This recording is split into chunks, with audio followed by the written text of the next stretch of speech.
Halo, ketemu lagi di channel Learning Progress bersama saya, Delta Rahwanda. Kali ini kita akan membahas mengenai dua kata confusing word, yaitu kata study dan learn.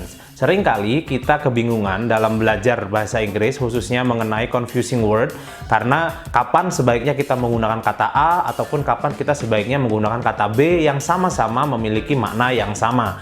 Di video lainnya saya juga sudah menjelaskan mengenai beberapa confusing word, dan kali ini kita akan bahas perbedaan antara kata study dan learn. Kapan sebaiknya kita menggunakan kata study dan kapan sebaiknya kita menggunakan kata learn dalam kalimat bahasa Inggris. Kita mulai saja.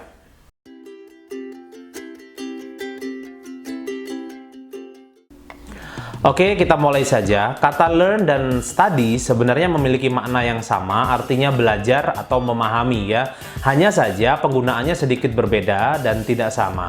Jadi kata learns sebaiknya digunakan dalam sebuah kalimat yang kita ingin mengekspresikan ataupun sebuah ungkapan ketika kita ingin mempelajari atau memahami sebuah hal secara praktis ataupun secara langsung, practically ya, hal-hal yang dilakukan secara praktek begitu. Nah, kemudian berbeda dengan study. Study itu digunakan dalam menjelaskan atau mengekspresikan sebuah kalimat ataupun ungkapan ketika kita ingin memahami sebuah teori ataupun sebuah informasi tertentu dari sebuah artikel misalnya ataupun jurnal dan lain-lain. Nah, berikut ini adalah contohnya agar lebih mudah kita memahami kapan menggunakan learn dan kapan menggunakan study. Contoh yang pertama adalah kita menggunakan terlebih dahulu kata learn ya. Contohnya begini.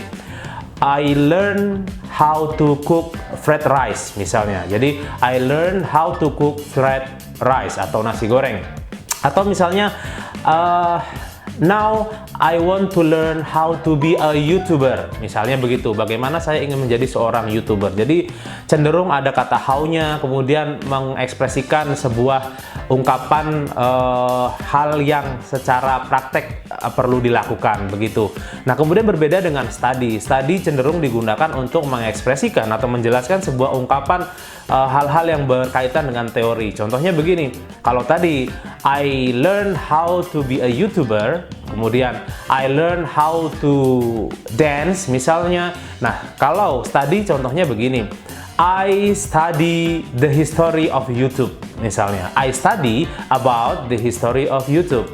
Atau I study about the article of misalnya math misalnya begitu ya. Jadi contoh sederhananya begitu. Jadi perbedaannya adalah kalau learn itu lebih ke practically atau practical thing, kemudian kalau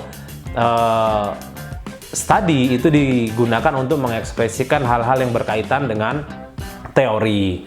Jadi begitu kawan-kawan, saya kira penjelasan ini sudah cukup jelas ya, kapan kita menggunakan dua confusing words ini antara kata learn dan study yang sama-sama maknanya mempelajari atau belajar. Semoga bermanfaat. Jangan lupa subscribe, like, komen, dan share. Terima kasih.